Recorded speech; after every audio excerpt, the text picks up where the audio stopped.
Sighing, she turned away from the dark clouds that spiralled upward. King Robert's message was urgent, Thomas continued.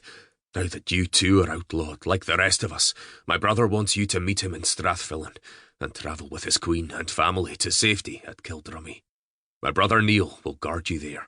I beg you, hurry. Spare me another moment to speak to my daughter. Quickly. We are all renegades in the heather, along with our king. The English look for us even now. There is no time. She nodded, aware of how much turmoil had entered her life once Robert Bruce had made his bold move to take the throne of Scotland. After stabbing his key rival within the sanctified confines of a church, he had arranged to be crowned King of Scots, a courageous and necessary act for the good of Scotland, she was convinced. But after the disastrous June battle at Methven, where the Scots had been soundly defeated by the English, Robert Bruce had taken to the hills with only a few followers. All of his supporters had been declared outlaws by the English king. As cousin to the Bruces through her maternal grandmother, Christian had offered what help she could from Kilglassie. Men, arms, some coin. That help had created ripples that affected her life too. When her English husband had died in battle just weeks earlier, the considerable fury of King Edward of England had been directed toward her. And now, with her home in flames, she had made her irrevocable decision. Pulling on her daughter's hand, she walked toward her friend Moira, who waited. Bringing her child along would be far too dangerous, so she had asked Moira and her husband to keep Michaelmas until her return. Soon, Christian intended to flee with her daughter into the Western Highlands, to Clan Magillan and her father's people. The English presence would be less obvious there. Looking down at her adopted daughter, not her own, but so close to her heart as to feel like her own, she smoothed the girl's pale, silken hair. The child looked up, her light blue eyes more serious than 9 years should have allowed.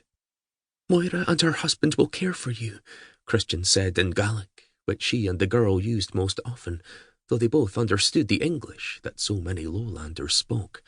I will send for you soon. The girl nodded nervously. You are safe, Millis, sweet one. Christian, Thomas urged.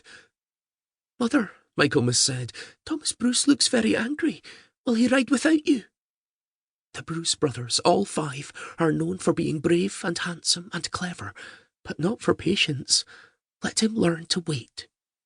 Christian pulled the pendant and its leather thong over her head and handed it to Michaelmas. The old golden disc, no larger than the child's palm, was decorated with golden wire twisted in a graceful interlace design, surrounding a central garnet.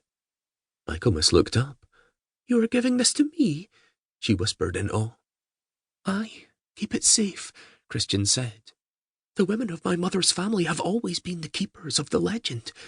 This piece is all that remains of the treasure that lies hidden somewhere in Kilglassie. She slipped it over her daughter's head. Wear it and protect it. The English know there is some secret here that is important to the Scottish throne. They must never find this. But I do not have your mother's blood in me to be the hereditary keeper of such a thing, Michaelmas said. Moira says I am a child of the fair folk, a changeling. Hush, you were an orphan, nothing more, Christian said. She sighed.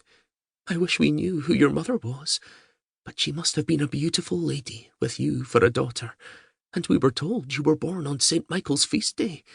The name brings you angelic protection. Remember that always.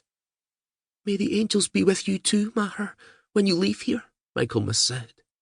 Christian, Thomas called, are you waiting for the English to arrive? We must all go.